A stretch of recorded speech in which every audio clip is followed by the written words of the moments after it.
Donc, la conférence de ce soir porte sur l'industrie de l'armement et l'impérialisme. En France, l'industrie d'armement est un secteur clé de l'économie et bénéficie depuis longtemps de tous les appuis de l'État.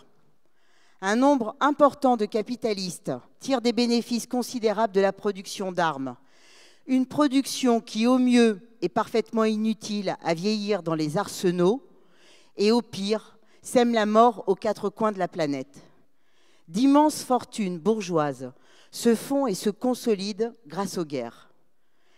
La bourgeoisie domine la planète non seulement par les lois du commerce et l'exploitation, mais aussi par la puissance militaire.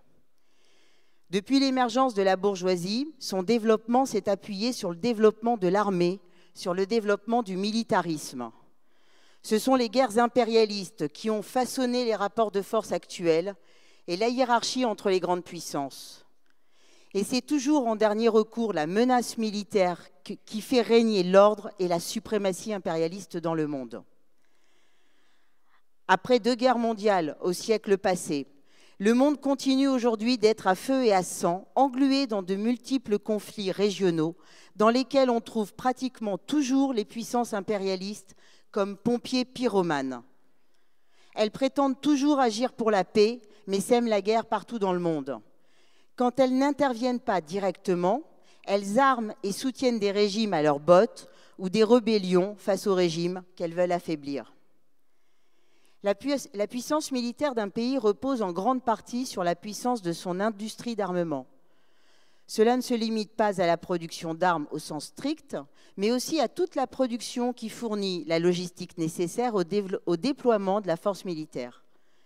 Le système capitaliste produit des gâchis de toutes sortes, mais le fait qu'il consacre une part aussi importante des forces productives à produire des engins qui n'ont d'autre raison d'être que de semer la destruction et la mort est certainement le plus révoltant de ces gâchis. Que des groupes humains se fassent la guerre n'est bien sûr pas une spécificité de la société capitaliste moderne. L'Empire romain, avec son appétit de conquête, avait poussé l'organisation militaire à un haut niveau et mobilisé dans ce but une bonne partie des forces sociales. Au Moyen Âge, les seigneurs féodaux qui passaient leur temps à guerroyer pour agrandir ou défendre leurs fiefs se préoccupaient bien sûr de leurs armures, leurs épées et leurs châteaux forts. Mais avec les grandes découvertes, le développement du commerce international et l'avènement de la bourgeoisie, les conflits militaires ont pris une ampleur nouvelle et ont eu pour théâtre les 4 coins du monde, puis le monde entier. Avec le capitalisme, toutes les productions intéressant les besoins militaires ont été portées à un niveau inégalé et monstrueux. La production d'armes, comme l'armée elle-même, est nécessaire d'abord pour permettre aux exploiteurs de défendre leurs intérêts et de maintenir les exploités à leur place, mais aussi, de plus en plus, pour permettre à ce système économique de continuer à tourner. Et pour cela, l'État joue son rôle en garantissant lui-même la demande ou en devenant le VRP des marchands de mort. Les capitalistes ont beau prôner la libre concurrence et le commerce sans entrave, c'est toujours l'État qui est le maître d'œuvre en matière de production d'armes, non seulement en remplissant le carnet de commandes des industriels, mais dans les périodes de forte tension internationale et surtout dans les guerres, en administrant plus ou moins directement l'ensemble du secteur de l'armement.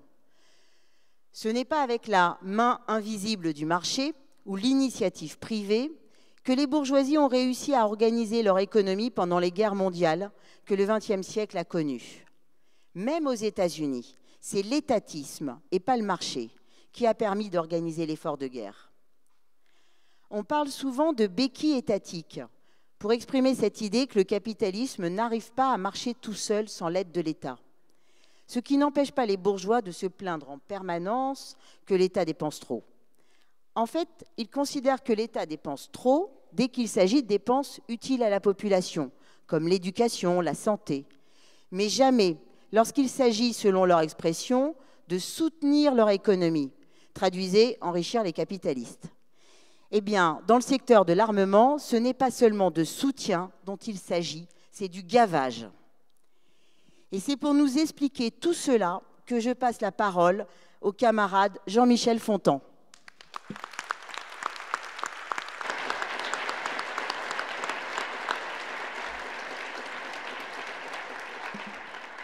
Bonsoir. L'industrie d'armement étant étroitement liée au rôle de l'État, il est bon de rappeler comment nous, marxistes, analysons le rôle et la fonction de l'État. Nous ne pensons pas que cette institution soit un arbitre au-dessus de la société ou le représentant de l'intérêt collectif. L'État est une institution politique liée à la structure de classe de la société et qui a pour fonction d'organiser le pouvoir de la classe dominante. Rappelons ce qu'en disait Engels dans L'origine de la famille, de la propriété privée et de l'État. Je cite : « L'État est un produit de la société à un stade déterminé de son développement. L'État se caractérise par l'institution d'une force publique. Cette force publique particulière est nécessaire parce qu'une organisation armée autonome de la population est devenue impossible depuis la scission en classes. Cette force publique existe dans chaque État. Elle ne se compose pas seulement d'hommes armés, mais aussi d'annexes matérielles, de prisons et d'établissements pénitentiaires de toutes sortes qu'ignorait la société gentilice, c'est-à-dire la société primitive. Mais elle, c'est-à-dire la force publique, se renforce à mesure que les contradictions de classe s'accentuent à l'intérieur de l'État et que les États limitrophes deviennent plus grands et plus peuplés. Considérant notre époque actuelle, il parlait à son époque, Engels, notre Europe, où la lutte des classes et la rivalité de conquête ont fait croître à tel point la force publique qu'elle menace de dévorer la société tout entière et même l'État. » Fin de citation. À propos de la dissolution des sociétés primitives à l'aube de la civilisation, Engels précise, je cite toujours, « La guerre et l'organisation pour la guerre sont maintenant devenues fonctions régulières de la vie du peuple. Les richesses des voisins excitent la cupidité des peuples auxquels l'acquisition des richesses semble déjà l'un des buts principaux de la vie. La guerre, autrefois pratiquée seulement pour se venger d'usurpation ou pour étendre un territoire devenu insuffisant, est maintenant pratiquée en vue du seul pillage et devient une branche permanente d'industrie. Ce n'est pas sans motif que les murailles menaçantes se dressent autour des nouvelles villes fortifiées. » Fin de citation. Ainsi, comme le dit Engels, le militarisme est devenu permanent depuis la division de la société en classes aux intérêts antagoniques. Ce que l'on appelle aujourd'hui les fonctions régaliennes de l'État, ça vient du latin rex, le roi, ce sont ces fonctions fondamentales, armée, police, justice. Ce sont des corps spéciaux d'hommes armés chargés de maintenir l'ordre, défendre la propriété et censés garantir la sécurité des citoyens. Pour garantir sa mission fondamentale, le maintien de l'ordre, c'est-à-dire la domination de la classe bourgeoise, la police et l'armée disposent de moyens toujours plus sophistiqués et onéreux. Il est illusoire de penser que l'État pourrait exister sans ses moyens militaires et policiers. Bien sûr, certains pays, même parmi les pays impérialistes, ont une armée très faible, comme l'Allemagne ou le Japon, les vaincus de 1945, bien que les choses soient en train de changer. Mais ils ne le peuvent que parce que d'autres se chargent du maintien de l'ordre dans le monde, d'abord les États-Unis. Croire que l'ensemble des États impérialistes pourraient être démilitarisés traduit une incompréhension de la nature de l'État et des rapports sociaux que cet État a pour mission de préserver. Nous commencerons par un historique de cette course aux armements et de leur usage, avant de décrire plus précisément l'industrie et le marché de l'armement aujourd'hui. On a coutume de rappeler cette citation d'un militaire allemand, Karl von Clausewitz, je cite, « La guerre est la continuation de la politique par d'autres moyens ». Fin de citation. Mais c'est aussi la continuation du commerce et de la politique économique des puissances qui sont en concurrence les unes avec les autres. Et c'est par la guerre que les États les plus puissants ont imposé leur domination. La guerre est une politique en matière d'armement. Le développement du grand commerce international dès la découverte des Amériques s'est appuyé sur le développement de la marine de guerre, mais aussi la piraterie. Les XVIe et XVIIe siècles ont été marqués par les guerres commerciales entre l'Angleterre, l'Espagne, les Pays-Bas et la France, en mer des Caraïbes, dans l'Atlantique et l'océan Indien. Les galions espagnols qui revenaient des Amériques remplis d'or étaient systématiquement attaqués et pillés par les pirates anglais agissant pour le compte de la couronne, dont le fameux Francis Drake. Les Français ont fait de même contre les Espagnols et les Anglais, avec les corsaires de Saint-Malo, du Guétrouin ou Surcouf. La ville de Saint-Malo, dont les fortifications avaient été aménagées par Vauban, était d'ailleurs appelée le nid de guêpes par les Anglais.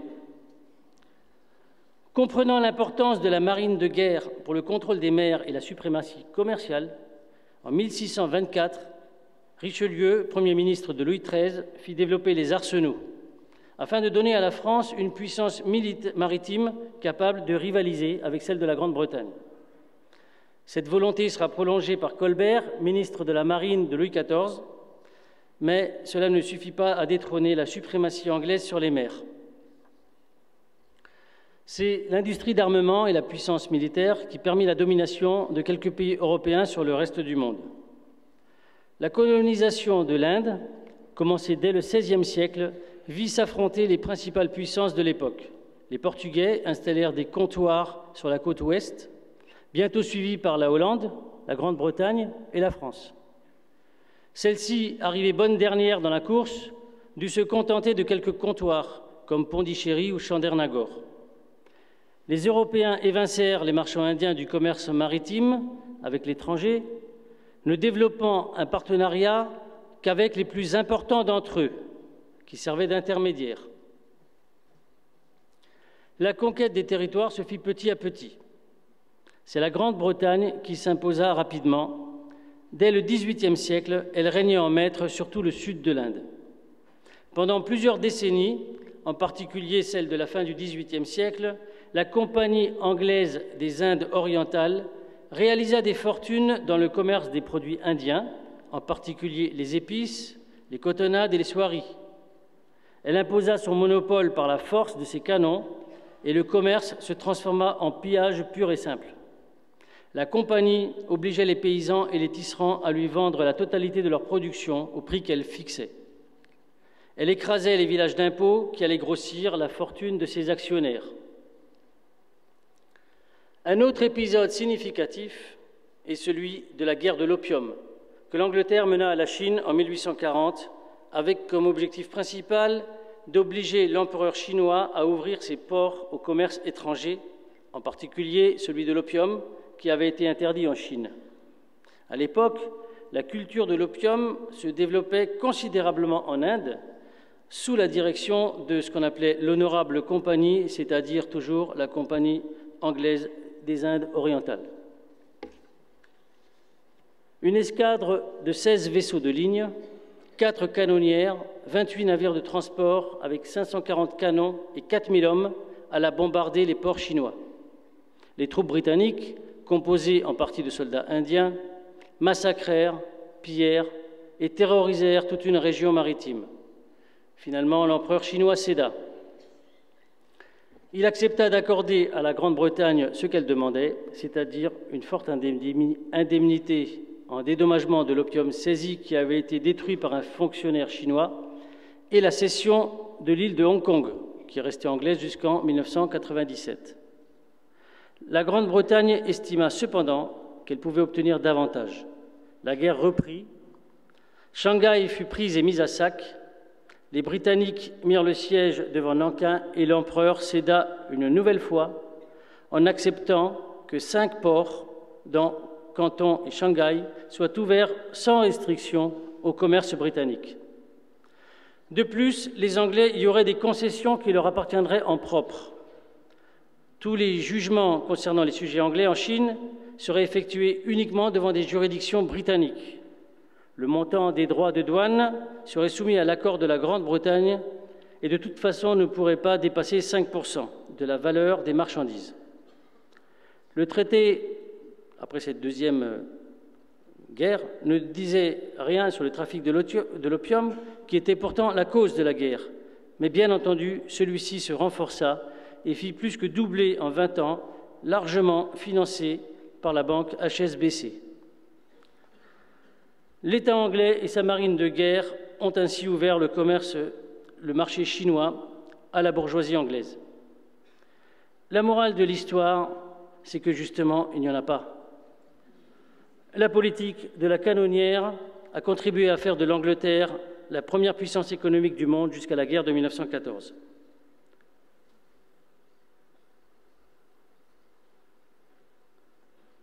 Le XIXe siècle aura été marqué par la vague du colonialisme qui a vu les grandes puissances se jeter sur le monde pour le dépecer et se le partager. La France n'a pas été en reste et a colonisé une grande partie de l'Afrique, mais aussi le Liban, la Syrie, de nombreuses îles. À la fin du siècle, le capitalisme entre alors dans une nouvelle phase appelée impérialisme. Dans l'impérialisme, stade suprême du capitalisme, Lénine résume ainsi la situation. Je cite. « Le trait caractéristique de la période, c'est le partage définitif du globe. Définitif, non en ce sens qu'un nouveau partage est impossible, de nouveaux partages étant au contraire possibles et inévitables, mais en ce sens que la politique coloniale des pays capitalistes en a terminé avec la conquête des territoires inoccupés de la planète. Pour la première fois, le monde se trouve entièrement partagé, si bien qu'à l'avenir, il pourra uniquement être question de nouveaux partages, c'est-à-dire du passage d'un possesseur à un autre, et non de la prise de possession de territoires sans maître. » Fin de citation. Dans la course aux conquêtes coloniales, les derniers arrivés, comme l'Allemagne, furent les moins bien servis. Les rivalités entre pays impérialistes conduisirent à la Première Guerre mondiale de 1914 à 1918. Dans toute l'Europe, 70 millions d'hommes partirent comme soldats et 10 millions ne revinrent jamais. Les guerres napoléoniennes avaient déjà été une boucherie, mais avec les nouvelles techniques, la tuerie est devenue industrielle. Le capitalisme n'a pas seulement développé les forces productives à un niveau inimaginable pour les siècles antérieurs, mais il a également développé en proportion les forces destructrices. Armes automatiques, nouveaux canons, dont la fameuse Grosse Bertha, début de l'aviation, premiers chars et autoblindés, navires cuirassés et sous-marins, sans oublier les gaz de combat, chlore, phosgène et hypérite, le gaz moutarde. Ces gaz étaient la terreur des soldats, qui mouraient dans d'atroces souffrances ou étaient blessés irrémédiablement. Initialement, c'est le chlore qui avait été utilisé, puis le phosgène, car incolore et quasi inodore, il avait l'avantage que les soldats ne pensaient pas à mettre leur masque à gaz. Mais le plus redoutable était le gaz moutarde. Après cloques sur la peau et vomissements, le gaz provoquait des hémorragies et détruisait les tissus pulmonaires. Cela causait des douleurs abominables aux soldats qui s'étouffaient à cause des liquides présents dans les bronches. Les malades gravement intoxiqués mettaient généralement 4 à 5 semaines pour mourir. Mais la guerre ne fut pas une catastrophe pour tout le monde, car il y eut les profiteurs de guerre.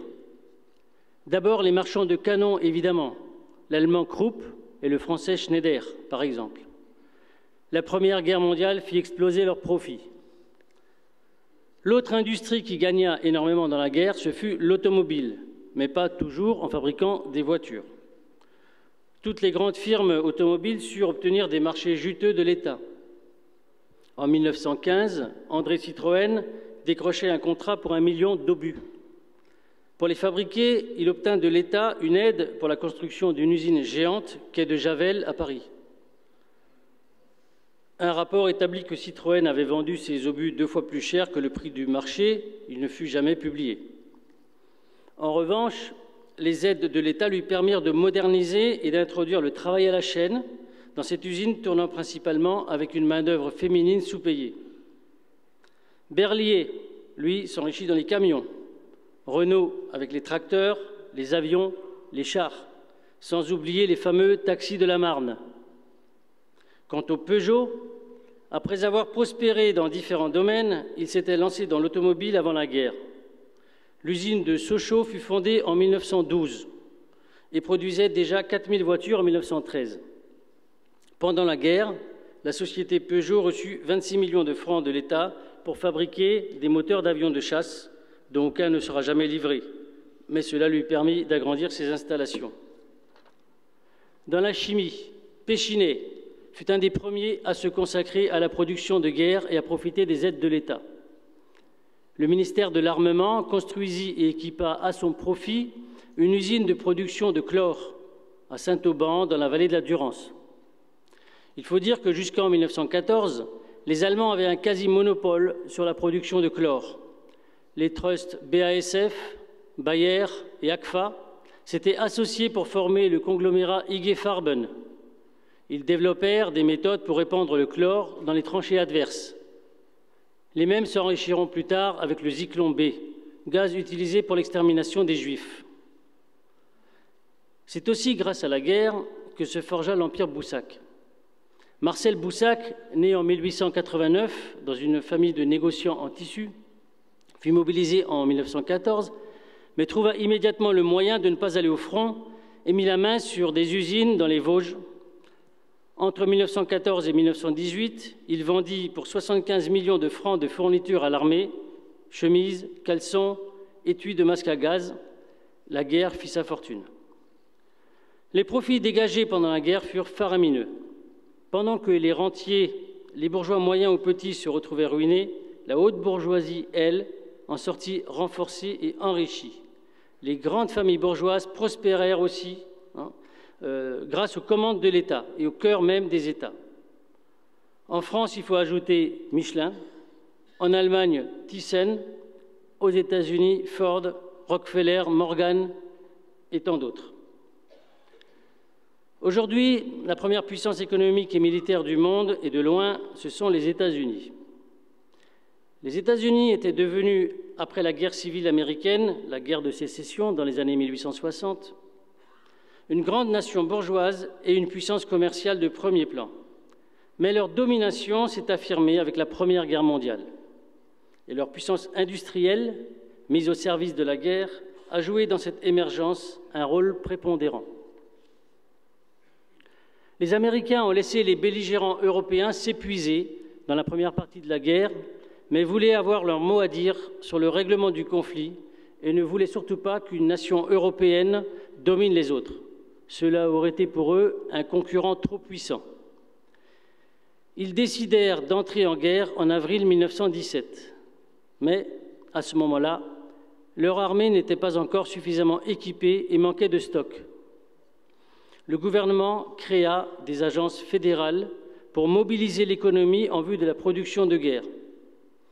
Formellement, il ne s'agissait pas de nationalisation, mais d'un système de contrôle et de réglementation qui donnait au gouvernement le pouvoir d'administrer l'économie, sans laisser les lois du marché jouer librement. Pour coordonner les achats, il créa le War Industries Board, WIB, en juin 1917. Comme cela ne suffisait pas encore pour obtenir une véritable mobilisation industrielle, le président des États-Unis, Wilson, demanda en janvier 18 des pouvoirs étendus pour renforcer les organismes gouvernementaux chargés des questions relatives à la guerre.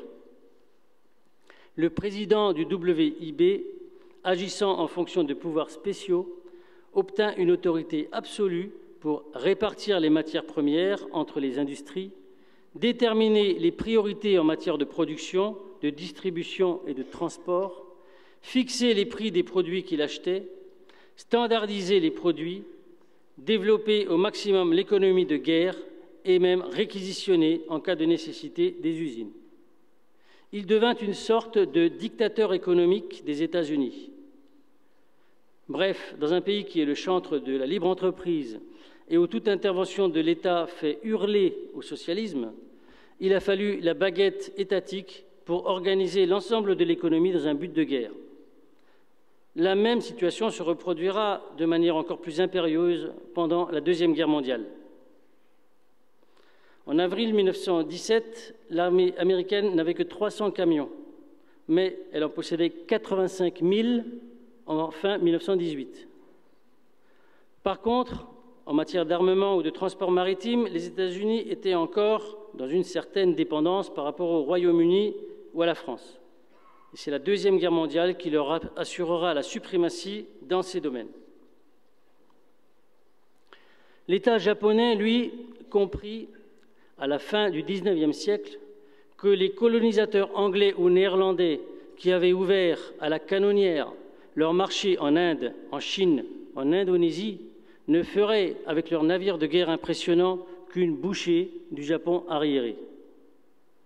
L'État japonais, sous l'ère de la dynastie Meiji, à la fin du XIXe siècle, décida alors de créer au forceps une industrie militaire et navale, de liquider le pouvoir du shogun, le chef militaire traditionnel, et celui de la caste des samouraïs pour entrer dans l'ère moderne.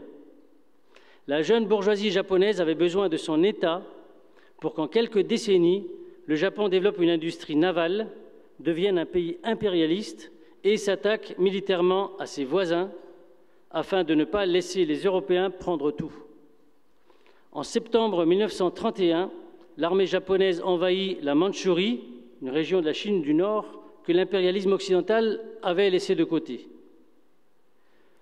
Mais le Japon n'entendait pas se limiter à la Chine du Nord. Les dirigeants japonais se préparaient alors à utiliser la force pour s'ouvrir en grand le marché chinois, imitant ce qu'avaient fait les Anglais un siècle plus tôt. La Chine était cependant un gros morceau, d'autant plus gros que les intérêts impérialistes européens et américains étaient directement dans la place. C'est pourquoi le Japon était à la recherche d'alliés en Europe et il trouva l'Allemagne nazie. Il s'engagea dans le deuxième conflit mondial aux côtés de l'Allemagne dans le but de repartager le gâteau et d'affaiblir les pays impérialistes européens, ses principaux concurrents dans l'Asie du Sud-Est. Les troupes japonaises déclenchèrent l'offensive en Chine dès 1937, mais en Europe, la Deuxième Guerre mondiale ne démarra qu'en septembre 1939.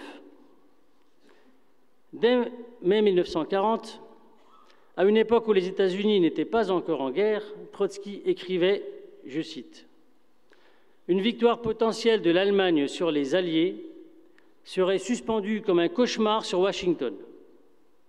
En possession du continent européen et des ressources des colonies de ce dernier comme base d'action, ayant à sa disposition les usines d'armement et les arsenaux européens, l'Allemagne, surtout si elle agissait en accord avec le Japon en Orient, constituerait un danger mortel pour l'impérialisme américain. » Fin de citation.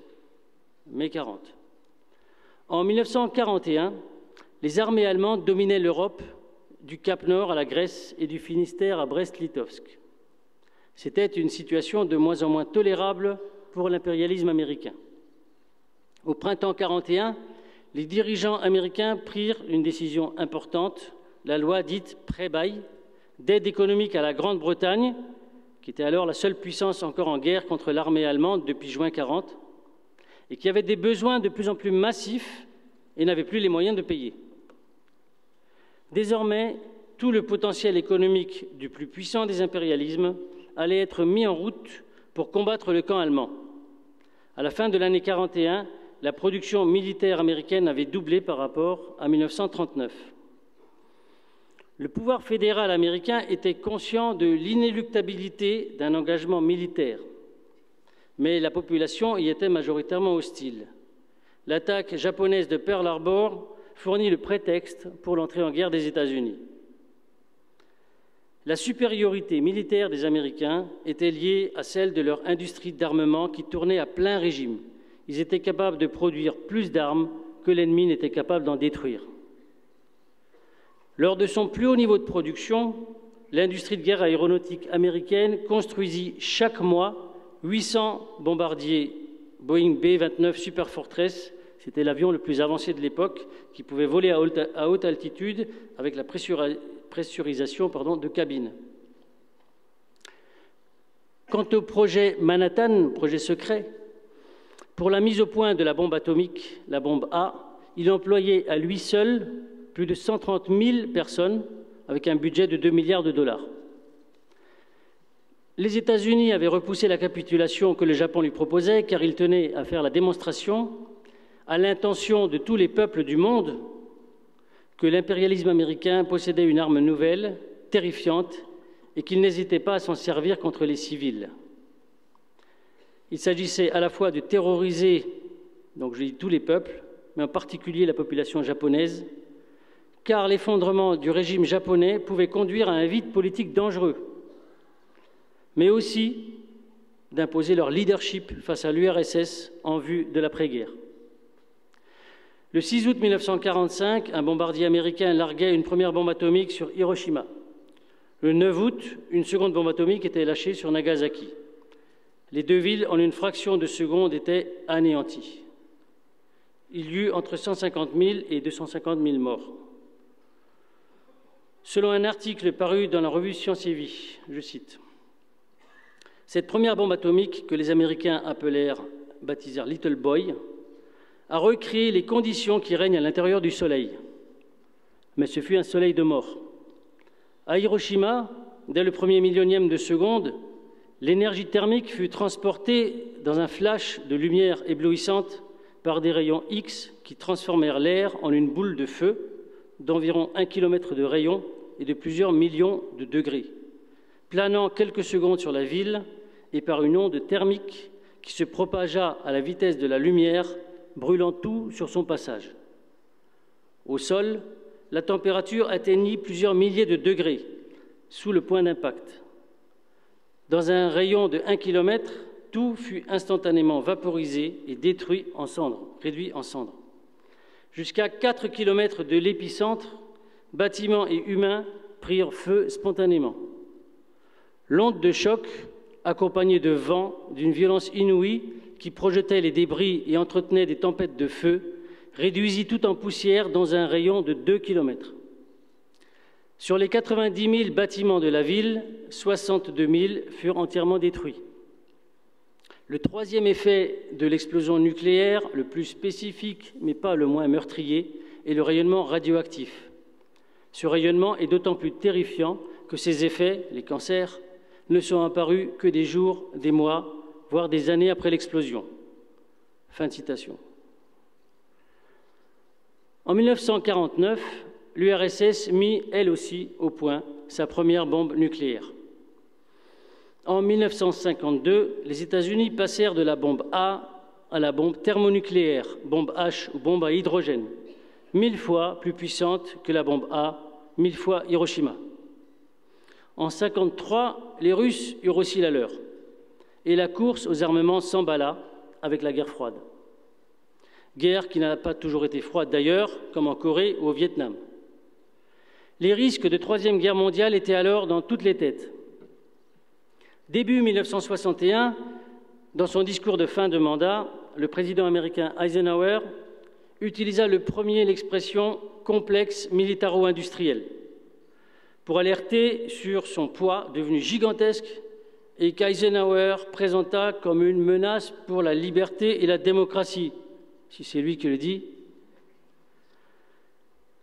C'est sous la pression de ce complexe militaro-industriel que, dès la campagne présidentielle de 1960, le candidat démocrate Kennedy popularisa l'expression « missile gap » pour prétendre un retard des États-Unis face à l'URSS en ce qui concerne les missiles ICBM. Ce sont des missiles balistiques à longue portée capables d'atteindre plusieurs cibles différentes à plus de 5000 km. On apprendra plus tard que ce retard supposé était dû à une surestimation délibérée des capacités soviétiques par les services américains et que l'URSS était en fait derrière les États-Unis sur cette question. Il est vrai que le succès soviétique avec le lancement du premier satellite Spoutnik et les déclarations de Khrouchtchev disant produire des missiles comme les saucisses pouvaient accréditer les mensonges américains. Ce type de gros mensonges d'État se retrouvera plus tard dans la campagne concernant les soi-disant armes de destruction massive de Saddam Hussein pour justifier la Deuxième Guerre du Golfe en 2003.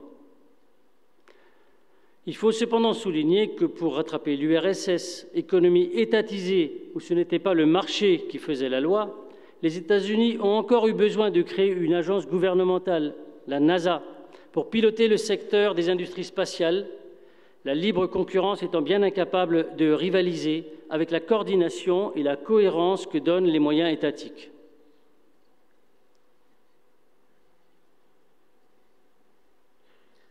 Pour ce qui est de la France, en 1958, De Gaulle, porte-parole acharné du petit impérialisme français, lança également le programme militaire nucléaire français et amorça la création de son complexe militaro-industriel français.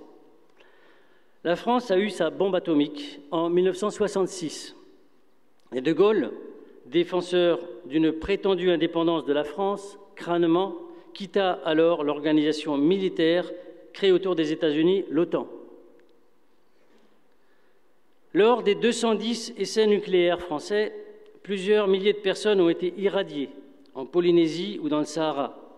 Mais il a fallu aux victimes beaucoup d'acharnement pour faire reconnaître leur maladie comme liée aux essais et pour obtenir des indemnisations. La levée du secret défense sur une partie de documents en 2013 seulement a montré que l'armée était parfaitement informée, dès le début, des risques pour la santé des habitants, mais qu'elle n'a mis en place aucune mesure préventive ni de suivi sanitaire de la population. Pire même, en fait, elle a même une stratégie délibérée pour empêcher l'accès aux données sanitaires. Ainsi, presque tous les chefs de service de l'hôpital civil de Tahiti étaient des militaires qui ne laissaient filtrer aucune information sur les décès ou les maladies traitées. Jusqu'à aujourd'hui, ces données ne sont pas accessibles. Les médecins civils, qui ont depuis fait quelques enquêtes, ont observé un nombre absolument élevé de fausses couches, d'enfants morts en bas âge ou de graves malformations congénitales, hydrocéphalie, mongolisme, asymétrie faciale, etc. Une institutrice a noté dans ses cahiers que beaucoup de ses élèves perdaient les cheveux.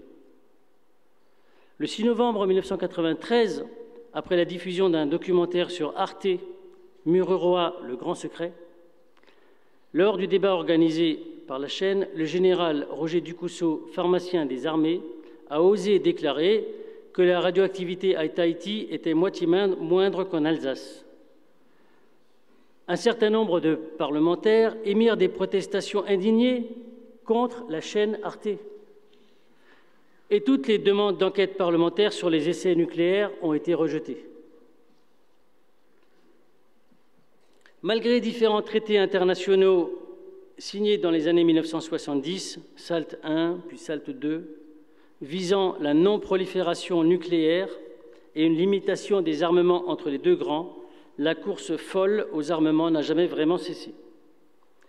Cette course reprit de plus belle avec l'arrivée au pouvoir de Reagan en 1981, qui lança l'initiative de défense stratégique, IDS, ou guerre des étoiles.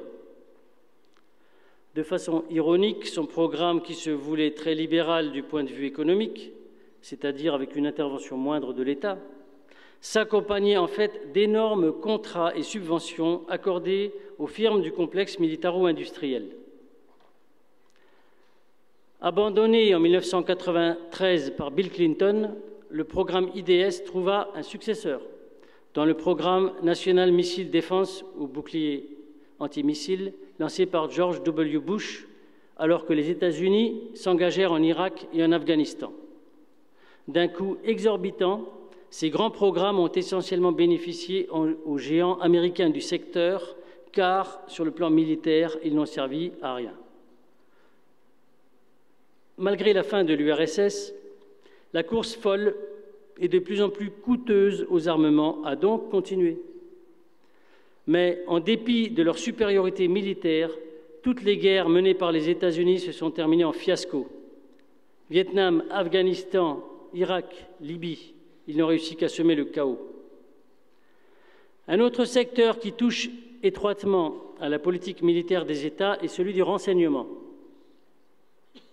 Les révélations d'Edward Snowden en 2013, puis de Wikileaks en 2015, ont montré l'ampleur de la surveillance des communications que les États-Unis pratiquent vis-à-vis du grand public et même vis-à-vis des dirigeants de pays alliés.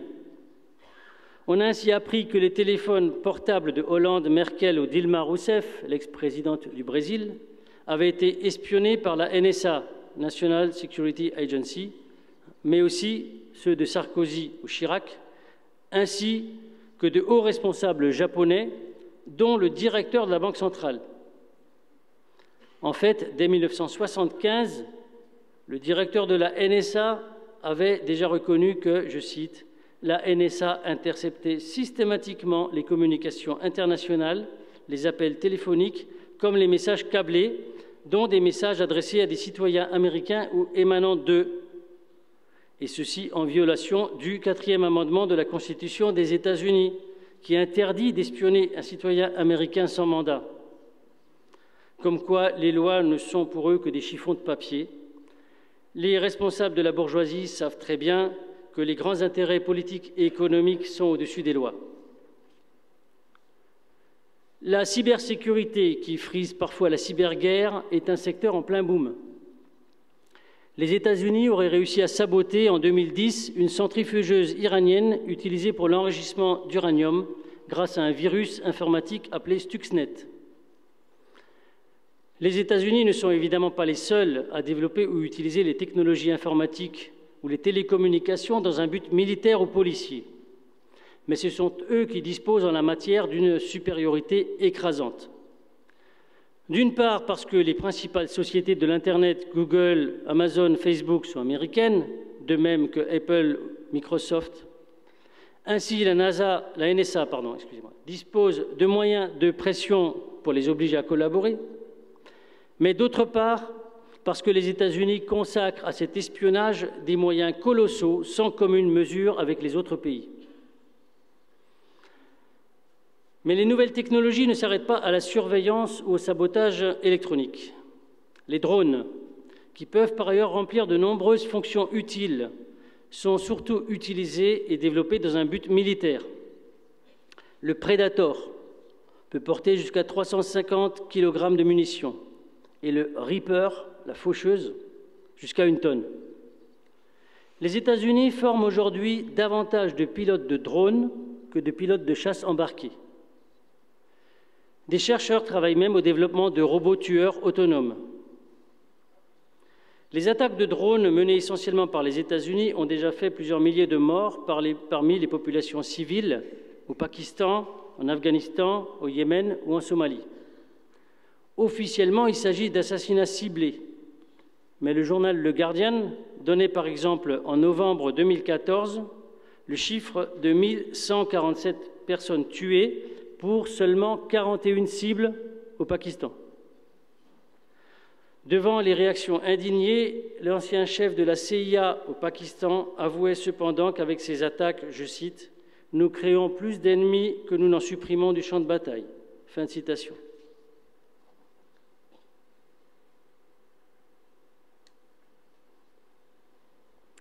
Bien sûr, tous les États ont leurs services secrets chargés des coups tordus. Le Mossad pour Israël, Scotland Yard pour le Royaume-Uni, la DGSE pour la France et surtout la CIA pour les États-Unis. Cette dernière emploie plus de 20 000 personnes et on peut mettre à son actif le renversement du président iranien Mossadegh en 1953, coup d'État contre le président du Guatemala Guzman en 1954, coup d'État contre Patrice Lumumba, Premier ministre du Congo en 1960, aide au renversement du président du Brésil, João Goulart, en 1964, soutien à l'armée indonésienne pour le renversement du président Sukarno à Jakarta en 1965, suivi de l'élimination physique du Parti communiste indonésien, 450 000 morts, coup d'État contre Norodom Sihanouk, roi du Cambodge, en 1969, collaboration avec le général Pinochet pour le renversement de Salvador Allende, président du Chili, en 1973. Et il échouera néanmoins à renverser Fidel Castro, malgré un débarquement militaire à Cuba dans la baie des Cochons, organisé par la CIA en avril 1961. Les États-Unis possèdent aujourd'hui 11 porte-avions, plus de 50 sous-marins nucléaires, environ 800 bases militaires dans le monde, en dehors de leur territoire, soit 95% des bases militaires extraterritoriales. Les militaires américains sont présents dans plus de 160 pays et leur présence ne cesse d'augmenter. Ils ont par exemple près de 40 000 soldats en Allemagne et 50 000 au Japon. Alors quand on nous présente la Corée du Nord comme une menace pour la paix et la sécurité dans le monde, il faut regarder les choses avec leur juste proportion.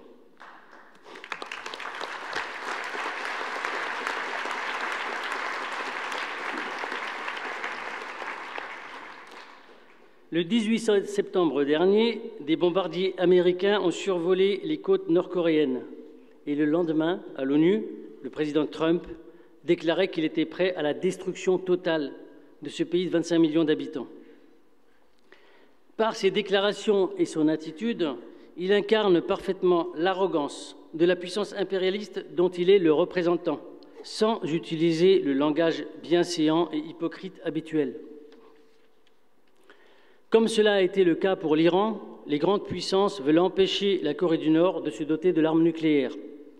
En 1970, les 5 pays détenteurs de l'arme nucléaire et par ailleurs membres permanents du Conseil de sécurité de l'ONU, États-Unis, URSS, Royaume-Uni, France et Chine, ont mis en place le traité de non-prolifération nucléaire, TNP, pour se réserver à eux seuls le droit de fabriquer des armes nucléaires.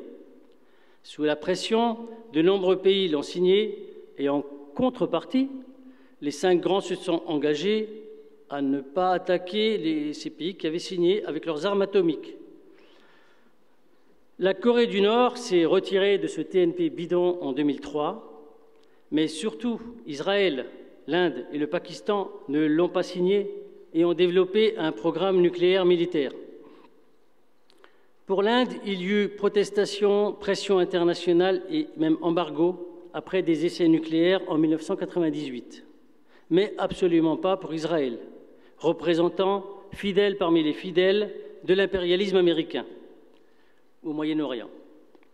Israël n'a jamais voulu reconnaître son programme nucléaire militaire et a même fait condamner à 18 ans de prison pour espionnage et trahison Mordechai Vanunu, un ancien technicien d'une centrale nucléaire, grâce à qui la presse britannique a révélé l'existence de ce programme en 1986.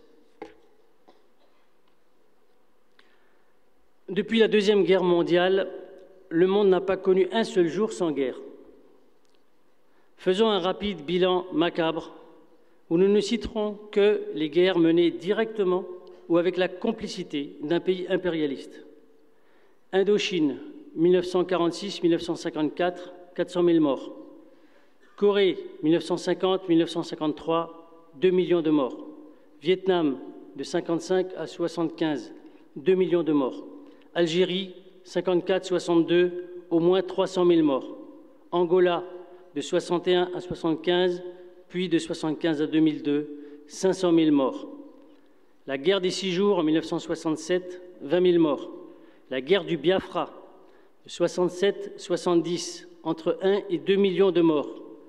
Cambodge, 70-75, 300 000 morts. Iran-Irak, 80-88, entre 500 000 et 1 million de morts. Nicaragua, 85-88, 30 000 morts.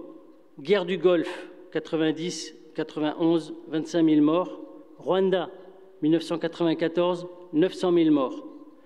Deuxième guerre du Congo, de 98 à 2003, entre 180 000 et 3 millions de morts.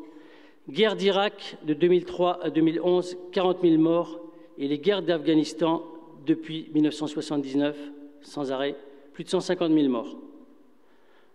Enfin, dans bien d'autres conflits locaux, les puissances impérialistes jouent un rôle actif, ne serait-ce qu'en fournissant des armes aux bandes rivales, comme par exemple en ce moment au Kivu, une région de l'Est de la République démocratique du Congo, riche en métaux rares et en diamants. Revenons brièvement sur 2 conflits parmi les plus meurtriers. Au Vietnam, les Américains ont largué 7 millions de tonnes de bombes, plus du double de toutes les bombes larguées par tous les Alliés pendant la Deuxième Guerre mondiale. Ils ont très largement mené une guerre chimique, avec le napalm, qui est de l'essence gélifiée très collante, utilisée dans des bombes incendiaires, faites pour coller à la peau et brûler les tissus jusqu'à l'os. Et aussi l'agent orange, un défoliant contenant de la dioxine, fabriqué pour l'armée américaine par Monsanto et Dow Chemical, qui a été déversé en quantité sur les forêts vietnamiennes. En plus de détruire forêts et récoltes et d'intoxiquer mortellement les soldats du Viet Cong, comme les civils, il a durablement contaminé les sols, au point qu'aujourd'hui encore, nombre d'enfants vietnamiens naissent avec des malformations. Ensuite, sur la guerre du Biafra. Le Biafra est une région du Nigeria située au sud-est et qui comprend le delta du Niger. C'est l'impérialisme français qui a encouragé cette région à faire sécession avec le reste du pays en armant et soutenant un État séparatiste opposé au reste du Nigeria. Pourquoi? Situé en Afrique de l'Ouest, au contact de l'ancien empire colonial français, le Nigeria, ancienne colonie britannique devenue indépendante en 1960, était resté sous influence anglaise. C'est le pays le plus peuplé d'Afrique et aujourd'hui le 7e pays le plus peuplé du monde. Et De Gaulle, à l'époque, craignait le poids du géant nigérian sur les États africains voisins sous influence française. Son émissaire en Afrique, Jacques Foccart, raconte, je cite, « De mon point de vue, le Nigeria était un pays démesuré par rapport à ceux que nous connaissions bien et qui faisait planer sur ceux-ci une ombre inquiétante. » Fin de citation. Et il reconnaîtra que l'argent pour alimenter cette guerre venait des caisses de l'État français. Chaque jour, des dizaines de tonnes d'armes et de matériel militaire étaient acheminées vers le Biafra par des mercenaires et des hommes du SDES, c'est l'ancêtre de la DGSE, et c'est l'ambassadeur de France au Gabon qui coordonnait les opérations. Rappelons le bilan de cette guerre, je l'ai dit, entre 1 et 2 millions de morts. Signalons enfin que la guerre civile au Rwanda, avec son génocide des Tutsis, a également eu pour toile de fond la rivalité franco-britannique pour le contrôle d'une partie de l'Afrique.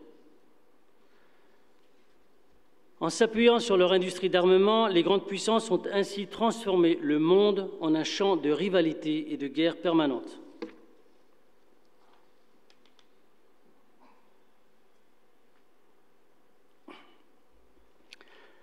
Le secteur de l'armement est un concentré des caractéristiques du capitalisme au stade pourrissant de l'impérialisme. Concentration du capital, constitution de monopoles, exportation de capitaux, partage du monde. Il est dominé par des trusts multinationaux adossés aux États et en tout premier lieu aux États impérialistes. Au sujet de la formation des trusts et la concentration du capital, voici ce qu'écrivait Lénine dans l'ouvrage déjà cité, « L'impérialisme, stade suprême du capitalisme ». Je cite, « Le développement intense de l'industrie et le processus de concentration extrêmement rapide de la production dans des entreprises toujours plus importantes constituent une des caractéristiques les plus marquées du capitalisme. La concurrence se transforme en monopole. Il en résulte un progrès immense de la socialisation de la production, et notamment dans le domaine des perfectionnements et des inventions techniques. Le monopole accapare la main-d'œuvre spécialisée, les meilleurs ingénieurs. Le capitalisme, arrivé à son stade impérialiste, conduit aux portes de la socialisation intégrale de la production. La production devient sociale, mais l'appropriation reste privée. Les moyens de production sociaux restent la propriété privée d'un petit nombre d'individus. Le cadre général de la libre concurrence nominalement reconnu subsiste et le joug exercé par une poignée de monopolistes sur le reste de la population devient 100 fois plus lourd, plus tangible, plus intolérable. » Fin de citation. Signalons aussi que le secteur de l'armement vit au crochet de l'État qui remplit généreusement le carnet de commandes des capitalistes du secteur. Les pays qui produisent le plus d'armes dans le monde sont les États-Unis, la Russie, la France, le Royaume-Uni, l'Allemagne et la Chine. Les dépenses militaires représentent de l'ordre de 1 700 milliards de dollars par an. Ça ne parle pas trop, ça représente 220 $ par habitant sur la planète. Les États-Unis sont largement en tête avec un tiers du total. La France n'est cependant pas en reste, avec un budget de la défense de 51 milliards de dollars en 2015, soit plus de 750 $ par habitant. Elle est le 3e exportateur d'armes au monde. Les dépenses militaires dans le monde ont augmenté d'1 tiers en 10 ans. Même si les pays impérialistes exportent beaucoup, une grosse partie des dépenses d'armement correspond à des achats des États aux firmes nationales. Les États achètent eux-mêmes les armes produites par les industriels nationaux, leur faisant cadeau au passage d'un marché protégé extrêmement lucratif.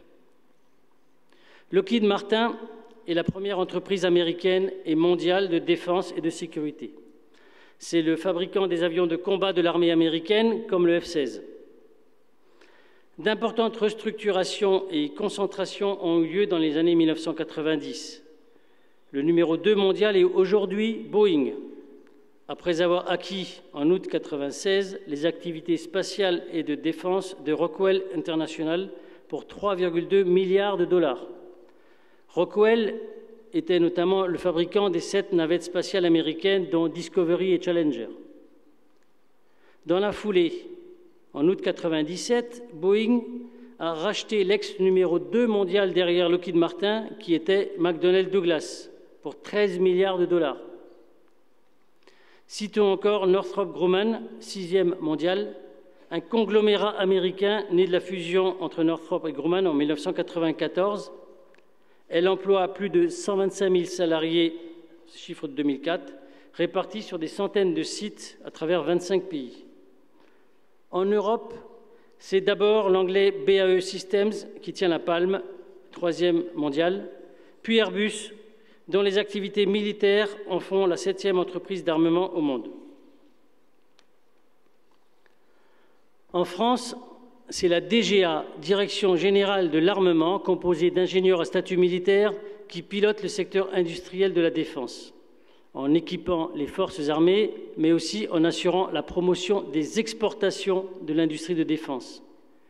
Les liens organiques entre la DGA et les entreprises de défense permettent de parler à juste titre de complexe militaro-industriel.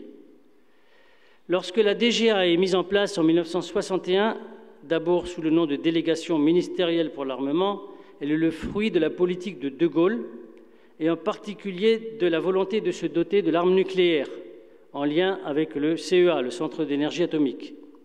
Pour De Gaulle, l'indépendance de la France a besoin d'une industrie militaire forte et, à l'exemple des États-Unis, il sait que les moyens de l'État sont nécessaires.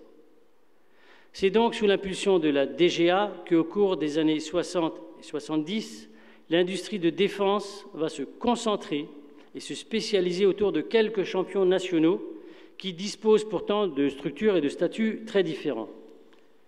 Des établissements d'État comme le GIAT, Groupement industriel des armements terrestres, créé en 1971, ou les arsenaux de la DCAN, Direction des constructions et armes navales, qui sont des entreprises publiques, et d'autres entreprises dans lesquelles l'État détient une part de capital plus ou moins importante, comme Thomson CSF, ou des sociétés privées comme Dassault Aviation ou Matra. Dans les années 1990, on a assisté à un nouveau phénomène de concentration-restructuration. Il s'est passé dans l'industrie d'armement la même chose que dans les télécoms, l'énergie, etc. Une fois bien nourries au biberon de l'État, ce sont devenues des entreprises rentables qui ont pu être privatisées. Et elles ont cherché à conquérir des marchés à l'étranger selon les mêmes critères capitalistes que l'on trouve dans tous les secteurs.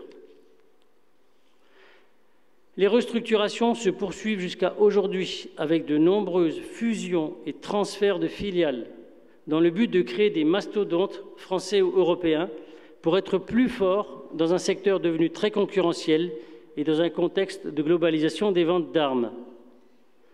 Aujourd'hui, le complexe militaro-industriel français est principalement composé de Nexter, l'ancien GIAT, de Renault Trucks Défense pour le terrestre, Airbus, Safran et Dassault pour l'aéronautique, Thales et Safran pour l'électronique, Naval Group, l'ex-DCNS pour le naval, et MBDA pour la missilerie. En 2006, GIAT Industries a regroupé son cœur de métier sous le nom de Nexter, après un vaste plan de restructuration qui a ramené ses effectifs à moins de 3 500 salariés, contre 6 000 en 2003 et 18 000 au début des années 1990. Les sites de Saint-Étienne, de Saint-Chamond et de Tarbes ont été quasi entièrement abandonnés après des ventes aux enchères et des pertes d'emplois massives dans les années 90 et 2000. Nexter a produit entre autres le fusil mitrailleur FAMAS, le char AMX-30, le char Leclerc. Fin 2013, Nexter a racheté 100% des titres du groupe SNPE, Société nationale des poudres et explosifs. Mais l'État était encore le seul actionnaire de l'ensemble. En juillet 2015, Nexter fusionne avec l'armurier allemand Krauss Maffei Wegmann pour créer un nouvel ensemble de 6 000 employés et 1,7 milliard d'euros, contrôlés à 50% par l'État et à 50% par la famille Bode-Wegmann. La nouvelle société commune, baptisée KNDS, est devenue le leader européen des blindés et a établi son siège aux Pays-Bas, un paradis fiscal au cœur de l'Europe, comme viennent de le montrer les Paradise Papers. Pour ce qui est de la marine, on a assisté à un phénomène identique. L'ancienne DCAN, devenue la DCN en 1991, avec comme objectif de promouvoir ses activités sur le marché international et faciliter l'exportation de ses productions. Cette stratégie de développement s'est traduite par la signature de plusieurs contrats majeurs. Et comme l'affaire est devenue rentable, l'État décide en 2001 de transformer la DCN en société anonyme de droit privé, la DCNS, qui, après le transfert de la branche navale de Thales en 2007, est détenue à hauteur de 62% par l'État français et 35% par Thales, dont Dassault est l'actionnaire principal. Et depuis juin dernier, le nom a encore changé pour devenir maintenant Naval Group. Parlons des missiles. MBDA, deuxième entreprise mondiale de missiles, est aujourd'hui une filiale commune d'Airbus Group, de BAE Systems et de Leonardo, une entreprise italienne, anciennement Finmeccanica, 9e entreprise mondiale d'armement. La constitution de ce conglomérat MBDA remonte à 2001 et résulte d'une volonté de créer un missilier européen. On parlait à sa création de l'Airbus des missiles. 2015 a été une année record pour l'entreprise, avec 5,2 milliards de commandes en augmentation de 27% sur un an. Le marché de la mort se porte bien. Un des produits phares du groupe, le missile Exocet, initialement développé par la branche missile d'aérospatiale, l'ancêtre d'Airbus, a été vendu à près de 4000 exemplaires et a été utilisé notamment dans la guerre des Malouines et la guerre Iran-Irak. 4000 missiles, cela équivaut au prix de la construction de 18 hôpitaux généraux de 20 000 m². Ces restructurations se sont toujours faites dans l'intérêt des capitalistes de l'armement. On peut l'illustrer par l'histoire d'un des grands bourgeois qui a prospéré sur ce marché capitaliste, Marcel Dassault, père de Serge, qui est aujourd'hui l'une des premières fortunes du pays. Et on l'illustrera après la pause.